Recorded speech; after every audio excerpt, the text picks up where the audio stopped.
Hello. Someone says I talk so much about Africa, Africa rising, and Africa and all. And I'm saying, well, what's the alternative to Africa rising? Let's think about it. What really is the alternative? Are we going to be subservient in perpetuity? Why? Are we inferior in composition, or what? What is the basis for subservience? Doesn't make sense. We as Africans have our full faculties. We have understood and seen realities of how systems are built. We've seen how structures are built. We've seen how nations are built. We understand that if we put our act together, if we get our organization together, we can indeed surpass and exceed any limit that has been imposed upon us. We know that. We understand that, and we're seeing the reality of nation building, and we know that it just requires certain things to click. So imagine that those things click and then we're not ready. Look at it. So let's get ourselves ready such that when those things click, people talk about, oh, we cannot overcome corruption. Corruption is what is leading Africa not to thrive. Well, America had worse corruption levels or indexes than we have currently at a point in time, and they overcame it. So, what are we talking about? It's not impossible. People say, oh no, what we need is our democracy needs to be in order.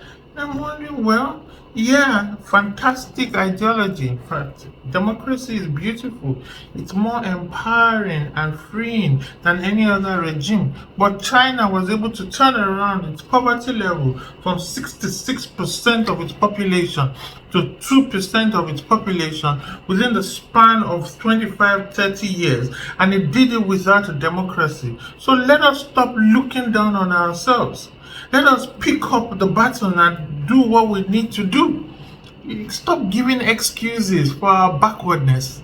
We need to begin to understand that we have our faculties in place. We have knowledge, we have experts, we have expertise, and we have access even if we don't have the expertise. Is it money? We have what it is that can be converted to money. Is it access? We have. Is it people? We have. I understand that about half of the youth population of the world resides here in Africa. In Nigeria, for example, 41% of the individuals that reside here in Nigeria are 14 years and below. Can you believe it? We are the youngest continent in the whole world. So what do you think will happen over the next 50 years, over the next 60 years? This young population is going to occupy the largest positions everywhere, and nobody will be able to ignore this continent. So please stop putting down this continent's work and stop putting yourself down in the journey that you are on. Stop putting down because you're accepting another person's narrative. Chimamanda said to us that too many times we accept a single story. I have chosen to accept multiple stories about the same Africa. While I'm facing the realities, I'm also dreaming and conceiving an Africa where things fall in place and we are ready for that greatness that is due us. Think about it and get yourself ready. Get your organization ready. Get your mind ready. Get your family ready.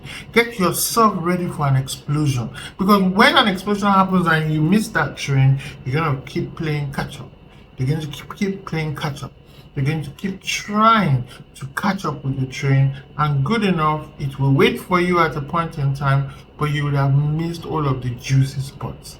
So please, stop condemning yourself, stop putting yourself down, stop putting Africa down, and rise up right now and do the needful with your own contribution to Africa rising.